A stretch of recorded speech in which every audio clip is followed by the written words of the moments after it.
Okay, everybody, this is the one and only Backstage Pastor, where we are backstage, and we are a podcast to process all the backstage things that happen in church world, including pastoral fights.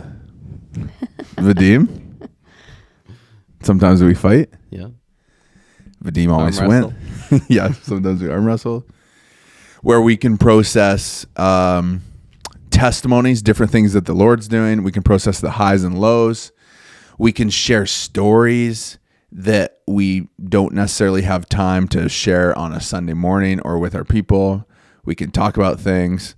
This is the backstage. This is unscripted. This is unedited conversations. And I have with me here today on this beautiful Wednesday morning, my brother-in-law, Vadim. Please give him a round of applause, everybody.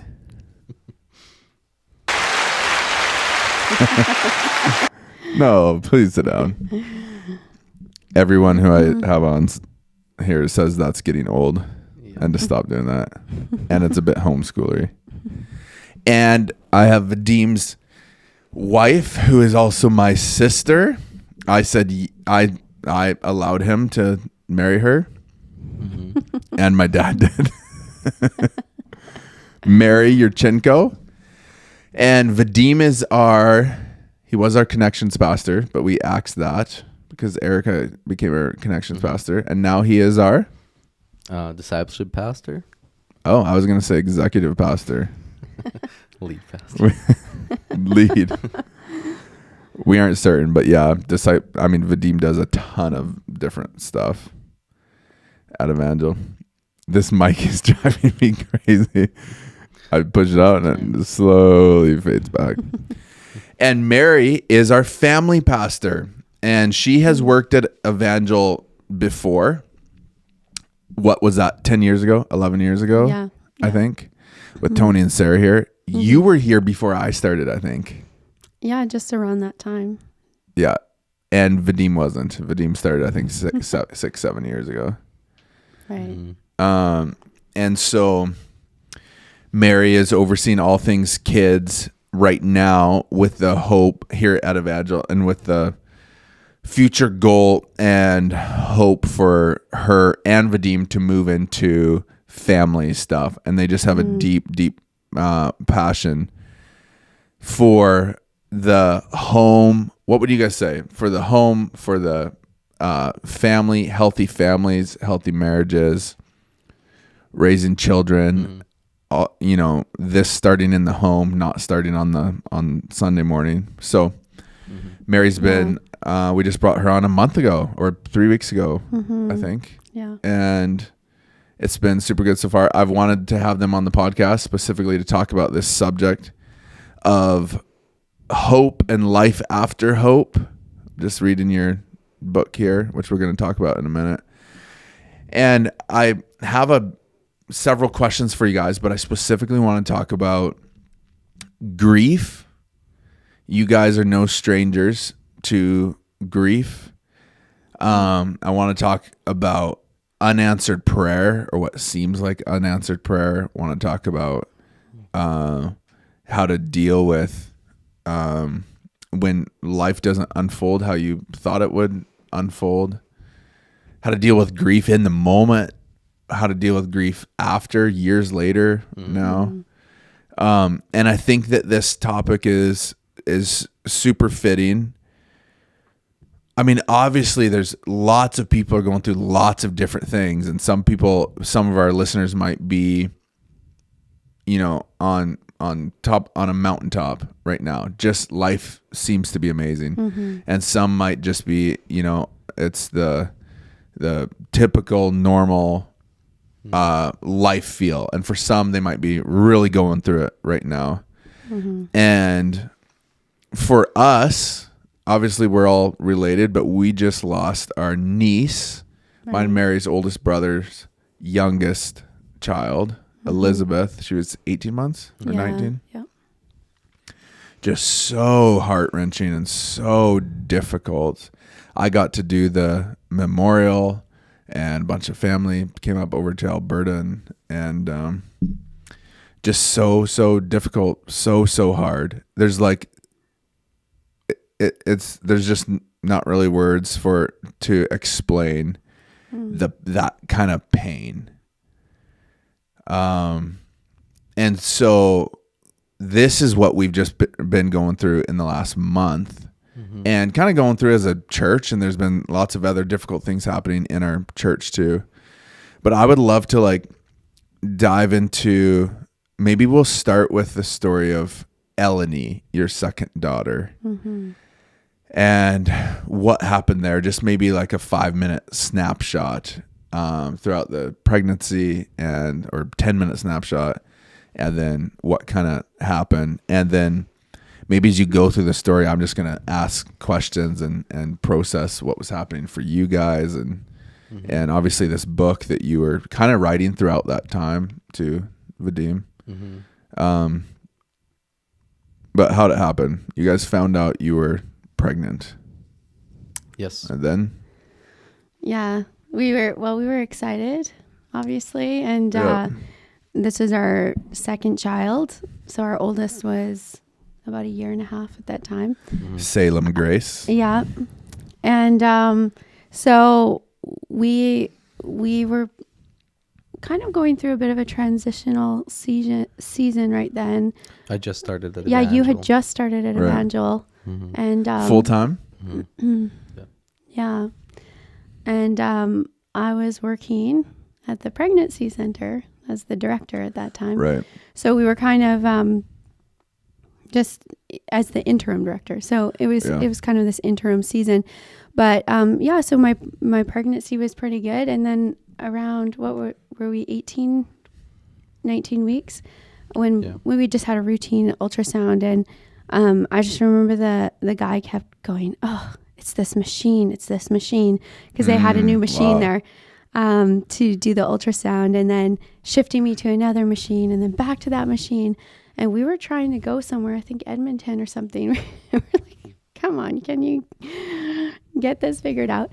Well, what we didn't know, and we found out, a couple of days later, is they said something's not quite right with your child, and we're not sure what.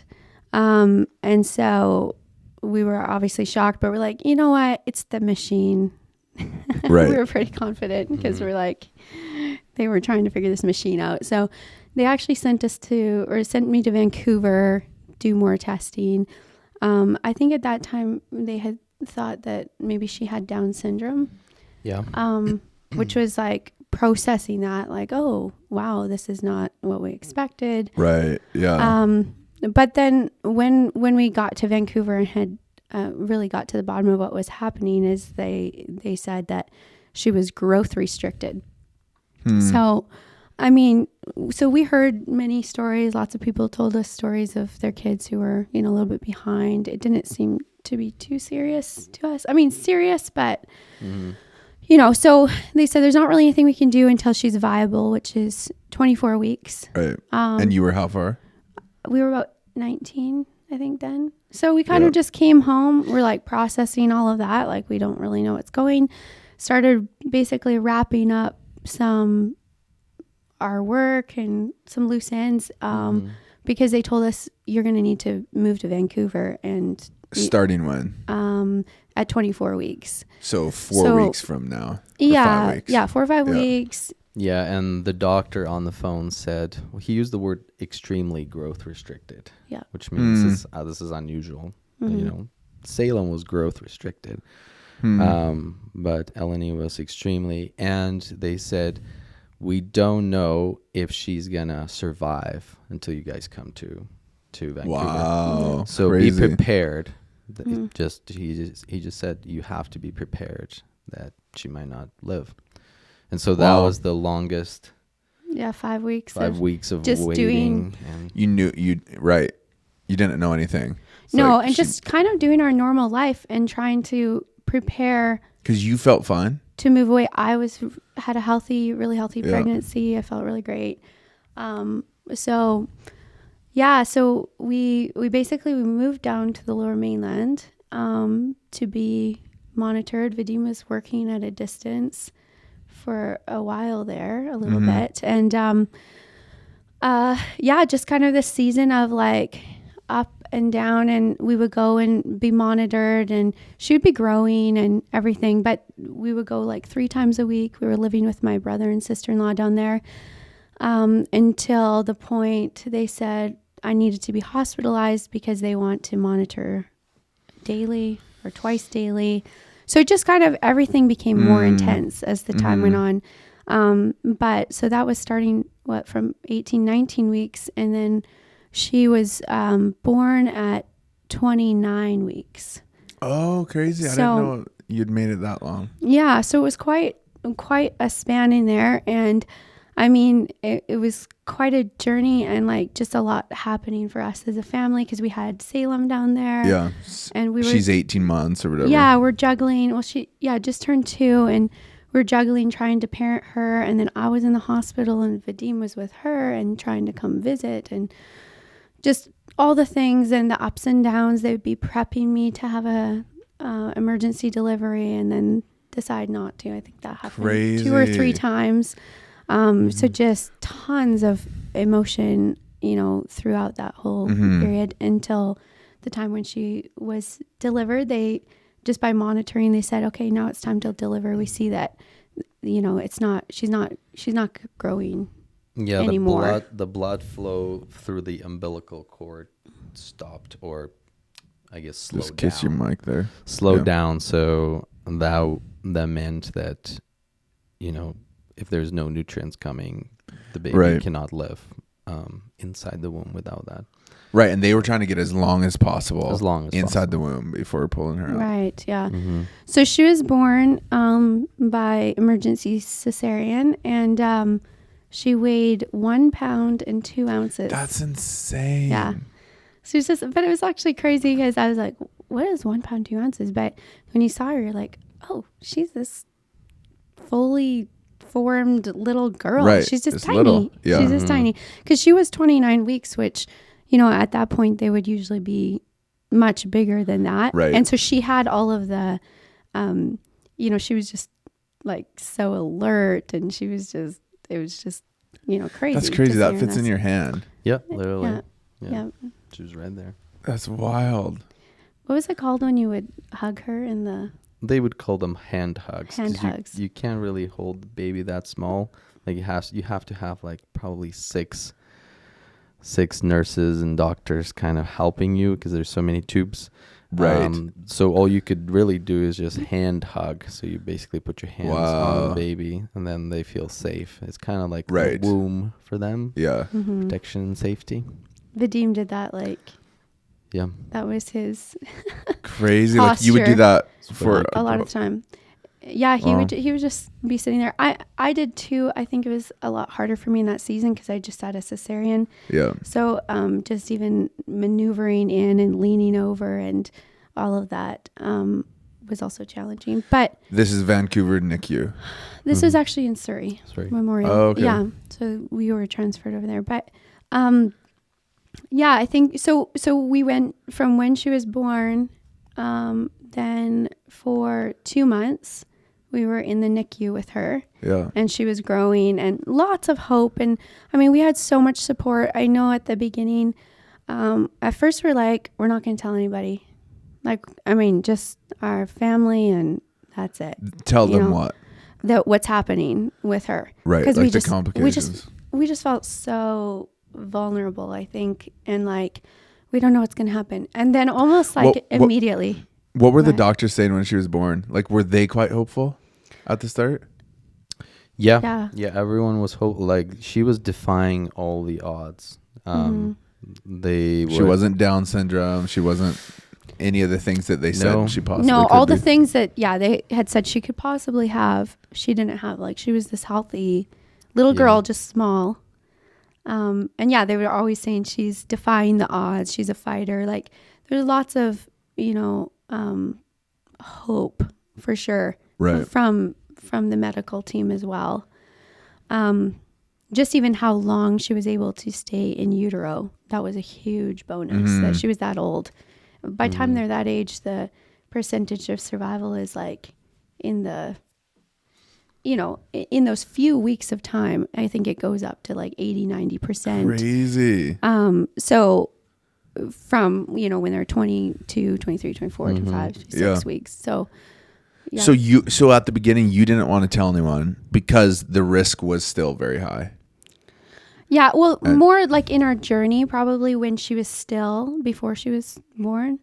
I think there was this just initial like pulling back, but very soon, I think we both just, were like, no, like we need to walk this out in community. But it felt very vulnerable, especially with Vadim being in pastoral ministry, because it's like, it felt very public. Mm-hmm. And we're naturally probably not those people that want to be, public about our personal life. And, but we just really felt like the Lord was saying like, I have something, for you in this sharing publicly, and I have something for many other people. Right. And so that was a huge part of our journey. Like we just had such a support team like down there. Literally, I would say it felt like a blanket over us. Wow. Just the peace, like in incredibly difficult circumstances from day to day, but there's so much peace, and you just knew that like you were covered. Yeah. And by the Lord and just by his people, like just coming together. Yeah. So Eleni's born and you guys are quite hopeful. Doctors are quite hopeful. How did things unfold from there? Like give us kind of what was happening play by play. Yeah. I mean, every setback felt like, an attack on the hopeful outcome. Right. But then, as we said, she would just defy the odds and would overcome them. Anything from, she was on the breathing machine from the very beginning because the lungs were not fully opened and they were kept collapsing. So I had to support her. But the problem with the breathing machine is that it damages the lungs if it's prolonged, if it's for too long there. And so it's supposed to help, but it also it damages them. Right. And so she was past the point. She was at the point where the machine was there for too long, and so the doctors were trying to pull the breathing tube out. How old at this point? They tried a few times. Yeah, because until the day she passed away, we were in the hospital since she was born. It was 56 days, so everything happened in 56 days. Right. So I don't remember exactly what day it was, but they tried a couple times to do that, and both times were unsuccessful until the point where they said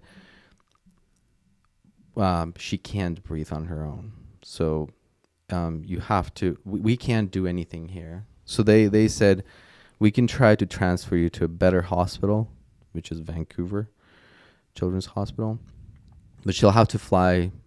She can't go on the by air because of the changes in pressure.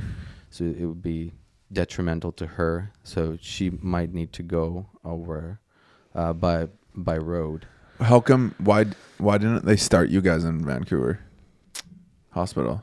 Well, I mean, Surrey is quite. It's actually one of the best NICUs. But by that time she's grown up. She wasn't. Right. It wasn't seen as extreme. Yeah, it's quite. There's lots of technical things that I don't even understand. When the doctors are trying to tell you what's happening, you're just piecing it together. And then I remember just researching the terms that they use.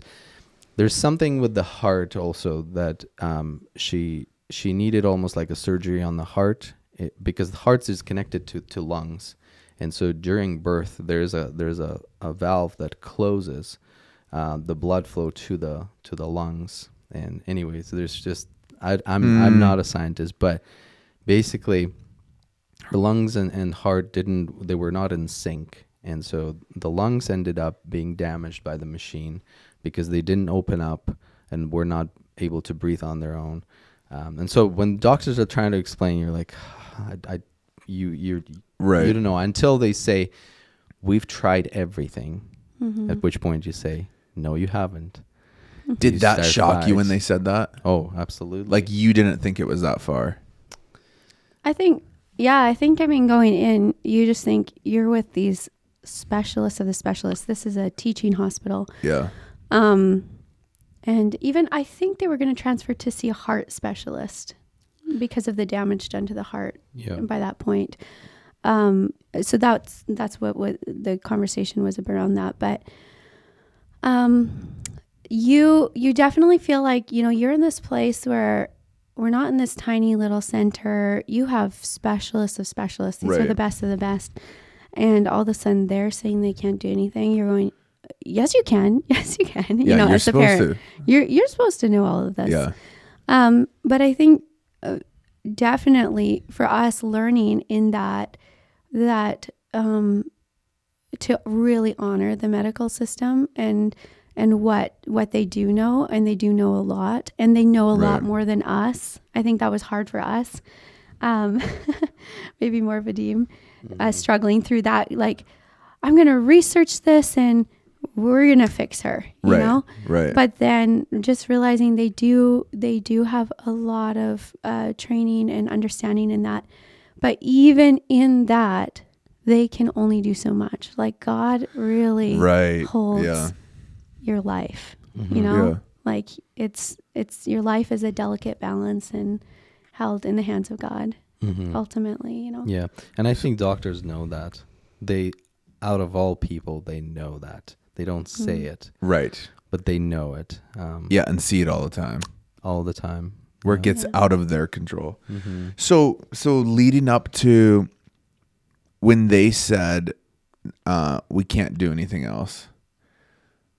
When was that? Was that like 4 weeks? Or a month after she was born, roughly? There was more than a month. It was about 3 weeks, maybe 2 weeks before she passed away. Yeah. It was near the end, yeah. Okay, so up to that point, what was happening for you guys emotionally? Like, what was going on? What were you wrestling through? What were your conversations? What was your relationship with the Lord like through all those ups and downs before she passed? Yeah. Because you're journaling you're basically writing this book through that time, I right? never intended to like write a book as that. What's there? Which, by the way, here's the book. We have a bunch of copies here at Evangel, right? Yeah. And it's called Life After Hope by Vadim. Yeah, so You got NT right? It's Norman Wright. This is not the Wright that you're thinking. Oh, I was like, how? That's crazy. Yeah, Norman Wright is one of the grief specialists. He's actually he's written a lot. There's tons of books you can find, and he was gracious enough to read this book and that is so give cool. a review, endorsement. So so what's happening with you? You're journaling. So early on, I felt like the Lord just said, that I'm supposed to just journal. Right. I'm supposed to write the story as it unfolds without knowing the end. Of course, you hope for the happy ending. But for me, that was an amazing, and I didn't understand that at that time, but I think it was an amazing time of processing grief, because we didn't experience grief in an instant. It wasn't a car accident. Right. It was if I was to describe it, it's like you're spinning out of control on icy road, knowing that you're going to crash, but you don't know when. Wow. And so for me, that's painful. And you don't know. You just close your eyes and you're hoping for. Right. And so I'm journaling, and so any emotions that come, the anger, the fear, I just write it down as it is. And What was the anger? Why me? Right. What did I do wrong? Wow, like feeling punished almost. You feel punished. Yeah, I did. Wow. I also started looking into, like, you start thinking, like, just the weirdest thing. You start thinking, is this something that my parents did? Is it something that my generation? Sin. Is it sin? Did I do something wrong? And it's everything. Mm-hmm. It's the guilt. It's the shame, the fear. Obviously, it's all these emotions come. What's the guilt and shame in that moment? Well, this maybe is not in that you. moment. The guilt came really, like, maybe when guilt and shame, when we were asked to make a decision, right, to withdraw life support, because they said that it's not doing anything. It's actually damaging to her right now. It's beyond the recovery. Right. And so before that, you're dealing with anger. You're dealing with fear, obviously. Yeah. What could happen? Well, there's also guilt of, like, man, I'm feeling all these things. Am I supposed to feel all this? I'm Christian. I'm a man of faith. I'm a pastor. This is before connection I'm a codes. Pastor. Yeah. I'm supposed to be strong, yet I'm not. Wow. I'm just drowning in fear of what's gonna happen. I've you don't know, like, you're not prepared. I've never experienced anything like that. You cannot prepare for loss, and so that's all in the journal. Just these entries. Sometimes there's a couple days missing because it just wasn't able to even write. You're just so devastated, especially the last couple of days when we were talking about making a decision. The decision was on us, just like the decision was to go with a C-section, because she's not going to survive inside the womb. The blood flows slowed down through the umbilical cord. You have to make that decision. That's a huge pressure. Are you making the right decision?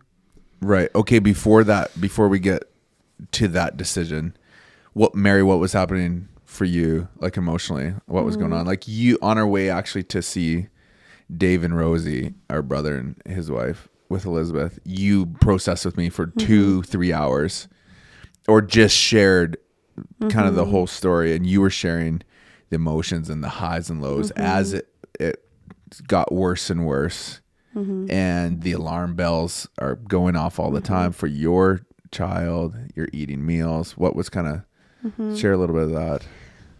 Yeah, it was I mean, just behind that, I feel like there was so much hope. I personally had so much hope. Like, this whole journey, I was just reading in my journal, like, I have a whole journal of that time, because we were there for like 4 months in that. And there was so much hope. And I feel like hope was, like, underlying that.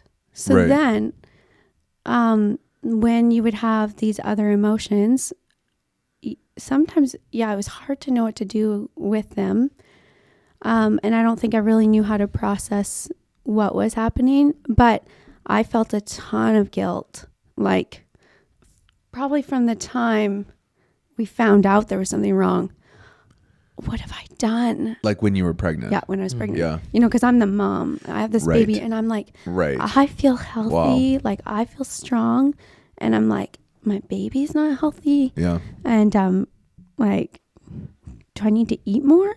Just the most ridiculous, things coming through your mind, and start researching stuff, and like, oh, maybe it's because of this or this or this, and so I think for me, there's a lot of guilt, walking through that after she was born.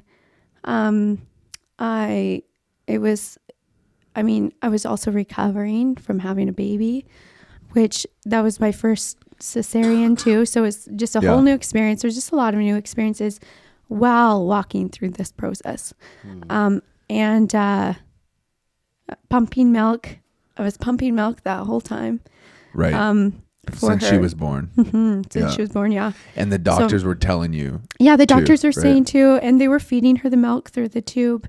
Yeah. So it was amazing. Like she got that milk, and I'm so thankful that I did do that. But Yeah. there was, so many emotions to that. But I think the main emotion was that I felt was guilt during that time. Wow. And just even after she was born, I remember some mornings just waking up and being like, because we just were staying down the hall from her. I can't go in there. Like, I can't do it. Yeah. And I would I would say, Vadim, can you go? Because like I wanted someone to be with her, but I felt so overwhelmed by everything that was happening. Mm-hmm. And then I would feel so guilty that like I wasn't there with my daughter, or that we weren't with Salem. Right. Because we were like Yeah. juggling both kids back and forth. She was staying with our brother and sister-in-law like half an hour away. So we would try to go for visits or bring her for a bit. And then we would be away from Eleni. And it was just this back and forth that whole season of, just feeling so much guilt. And I know, even just I was reading my journal a little bit last night, and there was just one point in there that I felt like the Lord told me, like, you're not responsible for this. And that was like, what? I'm not responsible. It wasn't because I didn't exercise enough. I didn't eat the right things. I didn't do X, Y, Z. I was putting all this pressure on myself that, so, and then later, which we'll touch on after, but after she passed away, I felt there's, maybe we should talk about the rest of it before then. Mm-hmm. But I guess, or maybe I'll just go there. The after she passed away, because this had been just a long, hard journey being with her, and running when the alarms went off, and we would hear it in our room. Right. It's a code right. pink, right? Code pink. It means And then it's a heart. Basically, heart stopped for a baby or a child. Yeah. And it would be her room number. And so you'd wake up in the middle of the night and hear this throwing on clothes and running down the hallway, or not knowing what you're going to find. Not knowing what you're going to find. Say goodbye. Yeah, just eating, or we're eating a meal and all of a sudden we hear it. Boom. You just, you're leaving it and you're running. And so just this constant, even though there was this blanket of peace over us, seriously, like when I look back on them, like, how did we walk through that, But yeah, I think for me, I feel like guilt was just so heavy, and shame, like, and even like, God's going to heal her. God's going to heal her. Right. And then shame. And people saying that too. And people saying that and claiming that. And prophetic words. Yes, totally. And then it not happening. We would see little miracles all the time. We definitely saw miracle after miracle after miracle in little ways, but not in her life, like of being restored to life in this world. And so I think just the carrying of that, like, kind of like Vadim was saying, like, oh, did we not have enough faith? Like, what happened here? Yeah. Yeah. I remember I was screaming in the shower because that, dampens your scream, just water running.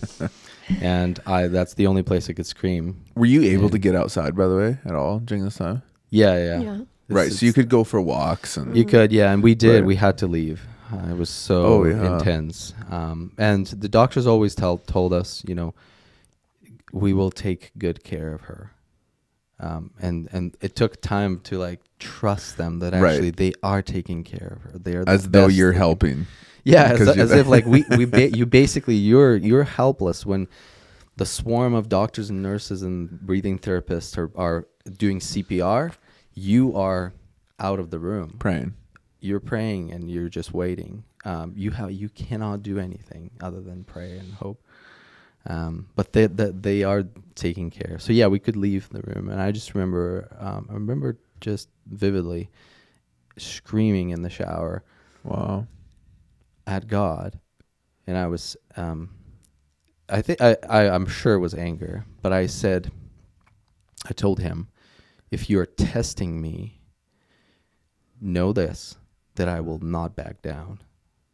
And I mean, it's kind of like funny because I don't know if he was testing me, but but that's how it felt. Yeah. Like it felt like Abraham and Isaac, like it's just unbelievable test, however you understand that word, but that's how it felt. Wow. And but I told him, if you're trying to break me, I will not break. And anyway, just intense emotions with the Lord. But What, just as like a super short side note, what was happening with your thought process around those emotions? Because now we have like connection codes and understanding that like there's no good or bad emotions. God created our emotions. They're actually an invitation to a better you. It's fine and good to feel anger and fear and shame and guilt. What do you remember? Like, did you feel a ton of shame and guilt about that anger at God? Like, did you feel like this isn't allowed? You aren't allowed to question God. I'm not allowed to feel this, or like what was happening with that? Just quickly. No, I think for me at that time, I connection codes, they don't really contradict the scripture. Right. We see that in Psalms, and by the way, Psalms was where I was most of the time and during that time, because I just felt like that gave me language. Right. To express my emotions and lament and grieve, be angry at God and be okay with that. Right. And just gave me permission to feel that. And as I said, I think writing it down was really healing for me, even before I experienced that anguish when she passed away. Right. Everything set in. So, yeah. So doctors come to you and they say, we've tried everything. We can't do anything else. You're about a month in, or 5 weeks in.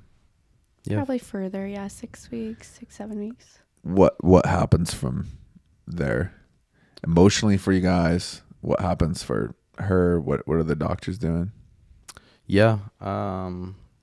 At that point, it was they tried a few hospitals. They wanted to transfer her for better specialists, better team. Right. But then they said we cannot, because the doctor who looked at her x-rays and the images, he said there's nothing that can be done here. Vancouver doctor. Wow. Yeah, so that was basically the doctors said, we asked them, well, what's next? And, well, they said, you need to make a decision. We can keep going with what we do, basically doing CPR. Bringing her back. All the time, bringing her back, basically raising her from the dead. And weren't they at that time giving her, you were saying, like, steroids every time? Yeah. Which was also damaging her. Yeah. Paralytic to keep her from moving so that everything would stay in place. Like, it was just, Yeah, her body changed, obviously, from all the things that she was receiving. And the doctors were telling us that this is just too much. It is designed as a short-term help. Right. At this point, it's becoming a long-term solution, which is not helpful. And, every time she would move, it would set off her oxygen levels, which is not normal. And they would have to paralyze her, which is, again, it's a temporary thing that they do. But then that would just unleash other things in her body. And basically they said, we can keep doing this, but just know that we don't think it's a good thing. It's damaging. It's not a solution, but we're going to do whatever you want. Wow, that would be weight on you. Yeah. Pressure, responsibility. Or we withdraw. You guys choose to withdraw life support and let her go. And that was obviously a shock. I mean, we knew it was we were refusing that, obviously, till last. Yeah. But then you basically need to make that decision, and that is a heavy decision to make. Is it, could you say that like it's harder as a Christian, a hope-filled Christian, going through those things in a way? Like obviously we're hope-filled and it's like we know that like death is not the end. It's like that's knowledge that we have. But the fact that like we are holding on to hope right until the end, and then we keep holding on to hope. That must have made that decision even more complicated. It's like, wait, we're jumping in and we are making the decision to remove life support and let her go see Jesus. But at the same time, we're believers and we're hoping for a miracle. And are we jumping in before the Lord and pulling life support before a miracle? Like that must have been so, like that feels like that would add to that. Yeah, that's true. That you're believing for a miracle right to the end. I personally don't think it's easier as a Christian to walk through suffering. I actually think it's much more difficult because you have God who can do anything. Right. That's a wild thought. And this God of the impossible, the God of the impossible. Yeah. And when it doesn't happen for whatever reason, when the prayer is heard but not answered, you don't know what to do, and you're filled with all sorts of emotions and questions for God. But what I notice is that the Lord has been teaching us something about hope, which is interesting because, I mean, we named our daughter Hope, her middle name, Eleni Hope. And hope is not something that, and Paul talks about that, it's not something that is limited to this life. He says if you only have hope in this life, you're miserable. Right. What we for us, hope was a very tangible thing. It was our daughter. We were protecting her. We were taking care of her. We were praying. We were believing. So that's what you do with hope. You cherish hope. And when hope is gone, you don't know what to do. You're lost. Right. And that is why I call the book Life After Hope, because just like there's life after death, and we don't know what that is, yet we believe, there is something that comes after you lose hope in this life, just like we lost our daughter. The moment we let her go, I remember that the Lord spoke, Vadim, in that very moment, Vadim, you guys never lost hope. You never lost your daughter. You just put your hope in God. You put her in me. You gave her me. And that was so clear and so encouraging. Because in that moment I realized you transferred your hope, or you placed your hope. Yeah, you literally placed your hope in me, and where I'm gonna keep it safe. And that's actually the Hebrew definition of hope. They actually have a phrase. They say, "Put your hope in God." That's exactly what they say, because hope is not something that you're supposed to carry. Hope is something you're supposed to place in the Lord, right, and entrust Him with it. And so we've entrusted, in that moment, we entrusted Eleni to Him. Yeah. How in the world did you do that? Like, how did you make the decision to pull the life support? Like, what happened? What was the process there? I think it was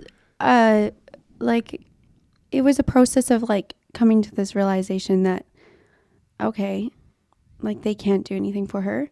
And I know there was a couple instances for me that happened right before, because we were really praying about it, and we're like, oh, what are we supposed to do? We asked some others to pray, because we don't want to let her go if, like, does God still have a miracle like around the corner? Like, is there a miracle we want to push into?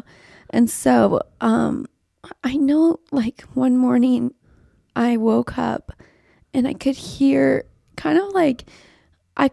these swords clanging, and all I could hear that day was just swords clanging. And it was like this battle. And so I remember we did say, we're going to take a day and we're going to ask God for a miracle, like one last miracle. And I just remember I heard this clashing of the swords, and I had written it down in my journal, like, there is a battle in the heavenlies right now. Wow. There's a battle going on. And we just we pushed into prayer. I remember that day. And then I think it was the next morning, soon after, we both were feeling confirmation that it was time for her to go. And I remember there was like a few instances day after day of something that happened. And I remember I woke up and I felt the Lord just say to me, Mary, you need to stop pumping milk, which for me was huge. Because that was an act of faith. That was it. Whoa.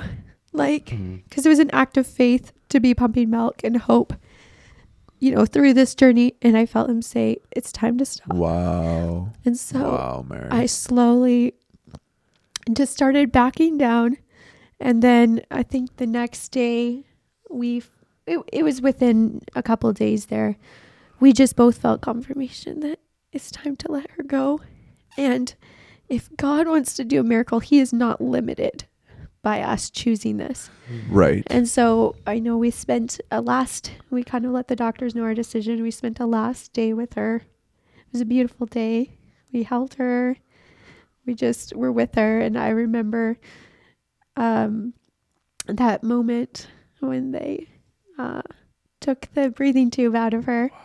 You were holding her? In that, yeah, just holding her there, and Vadim was there, and our sister-in-law was with us. Mm-hmm. And I just remember quoting Psalm 23 as she lay there on my chest. Even though I walk through the valley of the shadow of death, I will fear no evil. Mm-hmm. Because you are with me. Your rod and your staff, they comfort me. And I just remember quoting Psalm 23 over and over again. And I have never seen that psalm again in that way. Like every time I read it, I'm like, wow, even though I walk through the valley of the shadow of death, my daughter is just dying on my chest. Wow. You are with me. You prepare a table for me in the presence of my enemies. Like, even though what the enemy is intending for death and destruction and all of these things, God takes that and he just turns that into good, and it's his good. And it's just I never thought I would be able to live through a moment like that. Even before, when I was thinking, how are we going to let her go? This is going to be too hard. In that moment, I've never felt so much of the presence of God in that room. Wow. Just with us together and with her. It was like, you prepare a table for me in the presence of my enemies. It was just like, wow, God is so good, even though death is right here. Mm-hmm. That's wild, Mary. That's wild. That's so crazy and touching. What's happening for you, Vadim? Well, I'm just gonna read this. For me, it was Psalm 121, which I was praying over her in that moment that room when she was and when they pulled out the tube. I mean, there was one last hope that she will be breathing on her own, right? Which she didn't. She couldn't. And so in that moment we knew that what doctors told us was right, or true. Yeah. Through tears and groaning, I pray one last time. I don't ask for a miracle. This is a prayer of dedication. I commit my daughter to God, to whom she rightfully belongs. I read from Psalm 121, the words of blessing I prayed over Eleni while she was still in the womb. The Lord will keep you from all harm. He will watch over your life. The Lord will watch over your coming. I pause, choking on my tears, then take one last breath to complete the sentence. And going, both now and forevermore. So it's time for Eleni to go. Yeah, most of my memories from that night are blurred by tears and sorrow. One thing I remember clearly, a beautiful little girl lies on her mother's chest, peaceful and quiet. I hold her stiff hand and wait. Maybe, just maybe, I will hear a cry.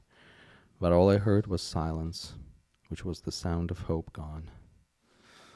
Wow.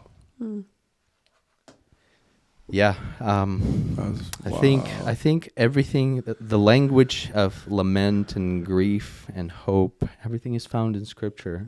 Yeah. Scripture was with us throughout the whole thing. We've heard the Lord speak. Yeah. Sometimes it was you couldn't hear because of all the noise that's happening around and the fear that is swamping you. But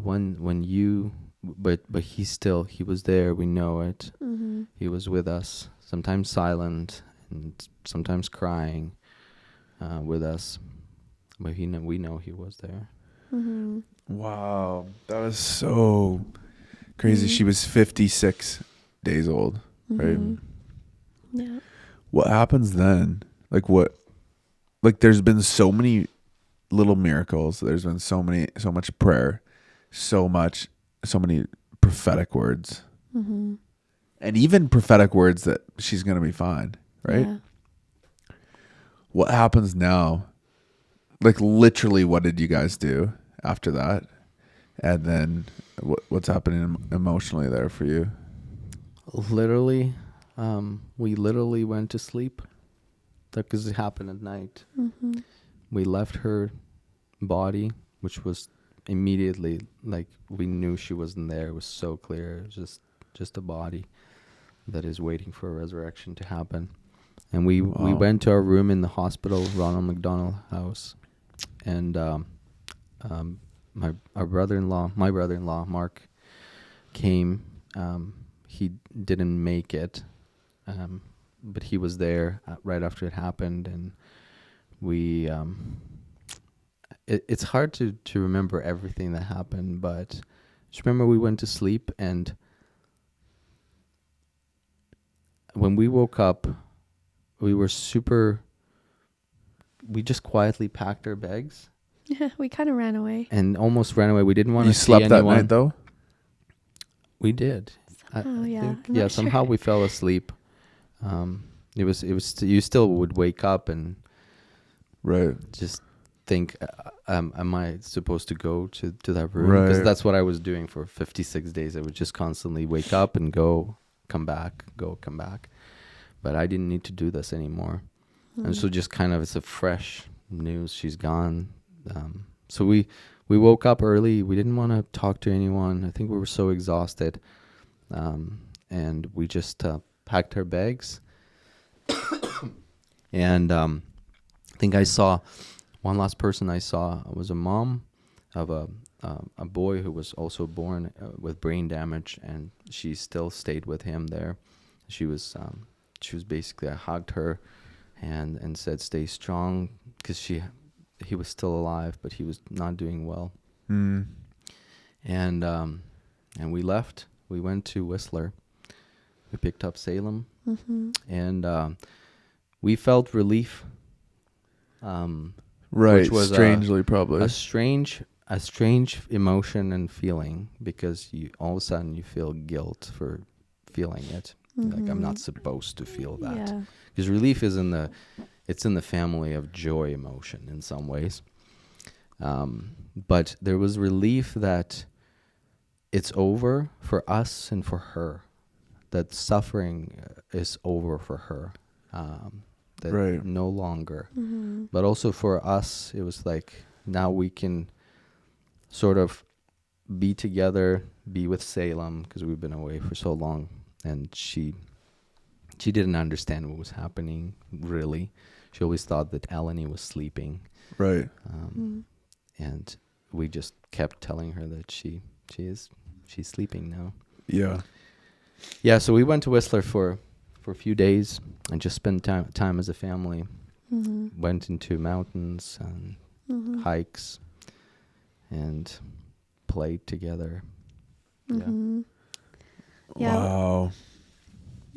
Wow. We're almost out of time, but I have a couple more questions. What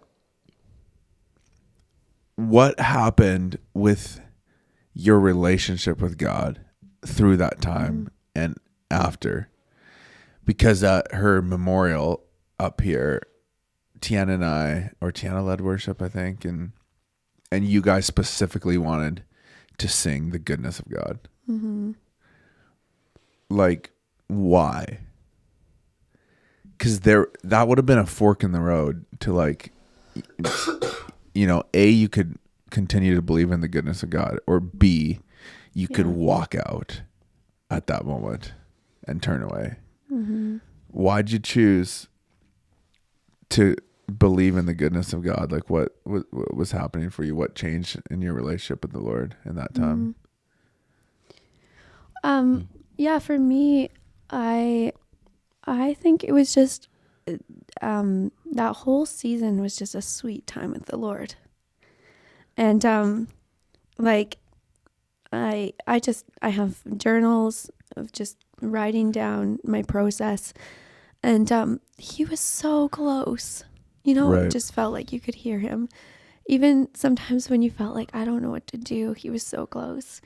And I don't know what's happening, he was so close. And I think after, I was actually just reading this last night, and about a month after she passed away, I wrote in my journal, I can't hear his voice. I was like, it just feels like there's just this humming, and I can't hear his voice. So it was kind of, for me, this transition of being like, I know you're good. I think from the beginning we said, like, we know, and the goodness of God was so powerful in that song. We know that you're good, and we will choose to continue believing that you are good. And so after losing her, like, just that process of still believing he is good, and yet still feeling anger, still feeling guilt, still feeling, all of the emotions, but just still coming back to that he is good. And so I think it was really a process for me after, and actually I think a few years.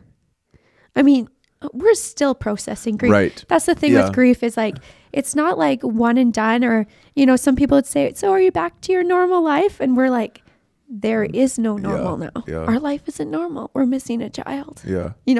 So, and I think that's the reality when you've lost someone, is like, your life just doesn't go back to normal.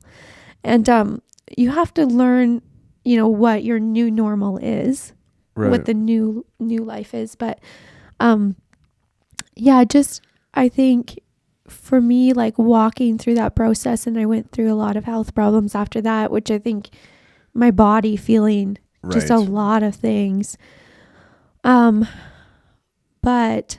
just, coming to that, just really understanding of what we initially said, that God is good, and that he loves us, and he actually sees this big picture that we can't see in the moment. We can't see that in the tiny little moments, but he sees this big picture, and is, like, I think still, it's hard to say, like, maybe cause and effect. Is that the right word? But, saying like, oh, like, God took her because of ... Oh, Yeah. And sometimes well-meaning people say, oh, this is the reason God took her, whatever. But as though they know.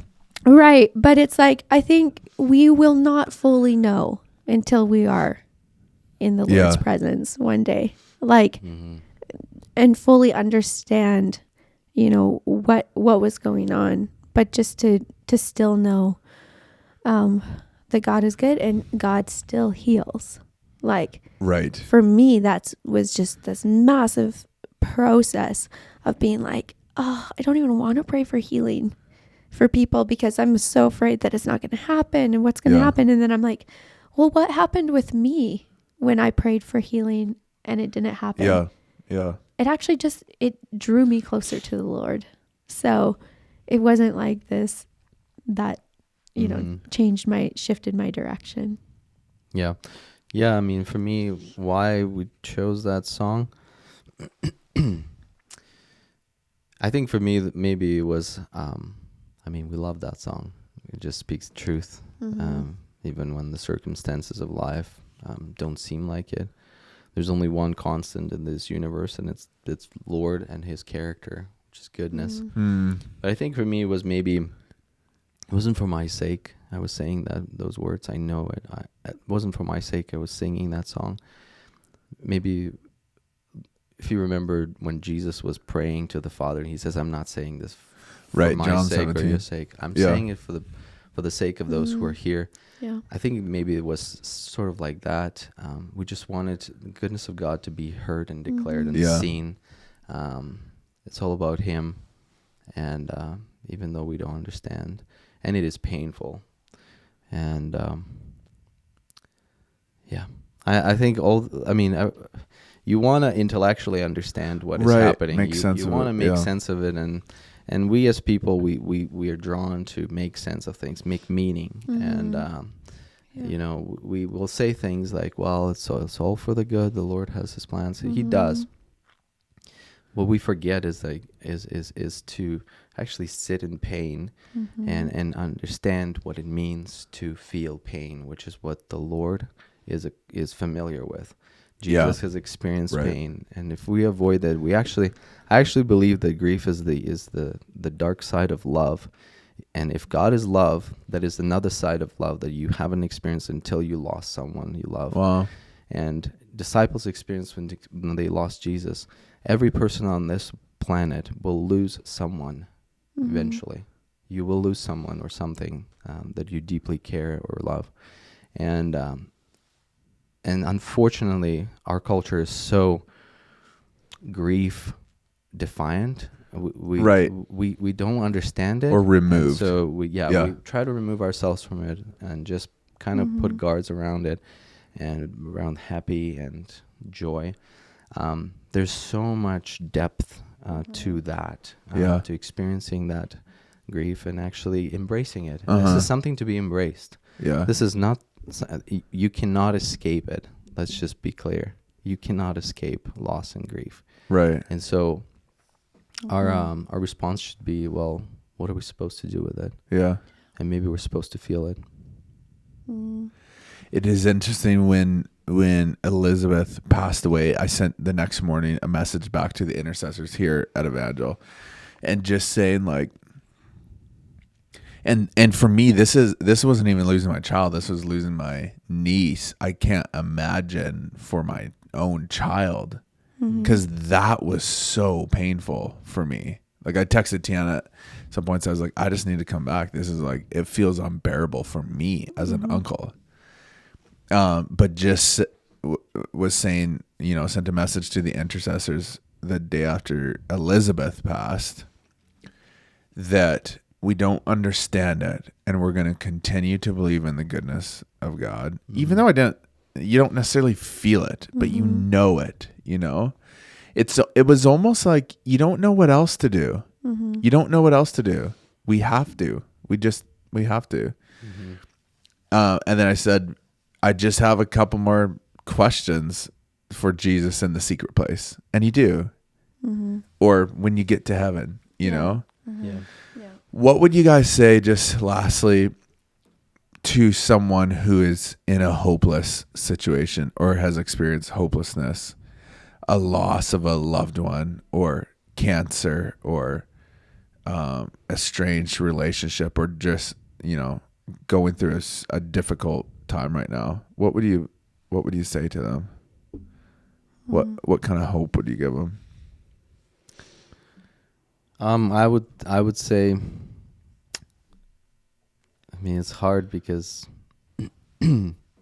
words are not enough in those times. Right. But I would say to not lose hope, but put your hope in God. Learn how to put what you hope for in the Lord. Explain to Him what you're losing, what you're afraid to lose, and why. And just talk to Him as someone who knows what you're going through, as someone who is has experienced a loss and grief himself as a father losing his son. Right. And also, don't hide. With grief, do not hide. There's people who have gone through it who understand you. Sometimes it seems like, no one understands what I'm feeling in that moment. Right. And it is true in some ways, because grief is very unique and personal and subjective. But there are people out there, and it was amazing when we started opening up about our story, whether in the form of a book, which was very vulnerable to publish that and just come out as like, this is what we've been through, this is what we felt. Or just telling people what our story.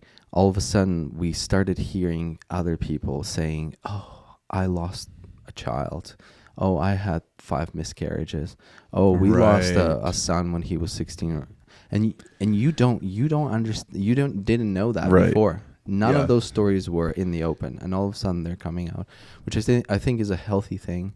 Right. It's a healing. And so, grief is I call it a friend that we don't know. It's supposed to be embraced. It's just supposed to invite and just get to know what that is and who that is. Mary, what would you say? Just in Yeah, I mean, tagging on to that, I think community is so important. Like, I just feel like you cannot grieve by yourself. I don't think we were built to grieve by ourselves. And I feel like grief in itself is solitary. And so it automatically kind of puts you into that self box. Yeah. And we weren't made to grieve like that. We were made to walk alongside others and let others actually help share the burden. Right.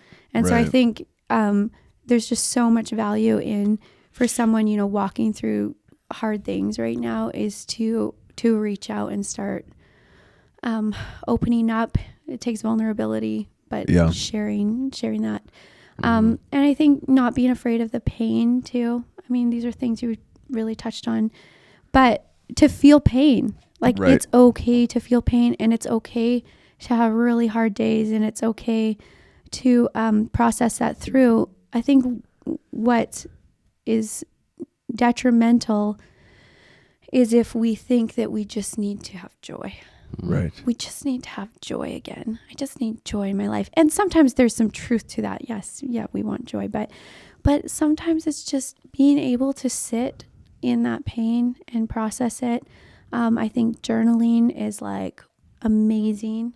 It's an amazing processing tool. Yeah. To dig into your pain and sit in it a bit, and then sharing that with others, and sharing it with the Lord, like processing with the Lord, like things that did not happen as you saw them happening. Right. Yeah. Or that do not seem right, and it doesn't seem fair, and it doesn't, like, God is big enough to handle that. Yeah. He's big enough to handle your pain. Yeah, he's not offended by your doubt or your anger or questions. Yeah. Right. How can people contact you and find you for coffee or email you? Or obviously you have a book here, which we have lots of copies here at the church at Evangel. There's enough. Yep. Yeah, we You have can buy a book. Yeah, we have a website. So reimaginehope.com. Yes, it's Did on I the say back that right? of the book. It's on the back of the book. Right. But reimaginehope.com, and that has some information about the book on it, but it also has blogs. And our vision really with that was we just found, as we were going through this process, we're like frantically like Googling like resources to help us Right. in that moment. And we're just asking, like, what do and it's hard to find good resources, and it's hard to find things that are pointing you towards Jesus too in loss. Right. And so we felt like we should start just blogging about some of our journey. So there are some blogs on our website along with Vadim's book, but just to help people going through that. You can also email them at Vadim@evangelfsj.com or Mary@evangelfsj.com. Yes. So I just want to say thanks a ton for coming on the podcast. I'm going to have you guys on again and processing. I definitely think, like, Vadim, you mentioned something about how we're just actually so removed from this. Like, our culture has compartmentalized so many aspects of life. Like, the old people go here, the young people are here, the sick people are here, the joyful people are here, the working people are here, you know? And so we don't deal with it or think about it because it's not in our face all the time. Yeah. But so much to think about, and thanks so much for being like leaders in this area, like going through this kind of pain and showing, like, I think showing us how to suffer well. I know that just almost sounds so shallow, but like just like leading the way and continuing to believe that the Lord is good. And you guys are so faith-filled too, and believing the Lord for such big things in the face of what seems or could seem like such a massive unanswered prayer or failure almost. So Yeah. thanks for coming on the podcast. Love you guys. Thanks for sharing. Yeah. Thanks for having us. Yeah. Thanks for having us. And thanks for watching and listening. And we'll see you guys next week.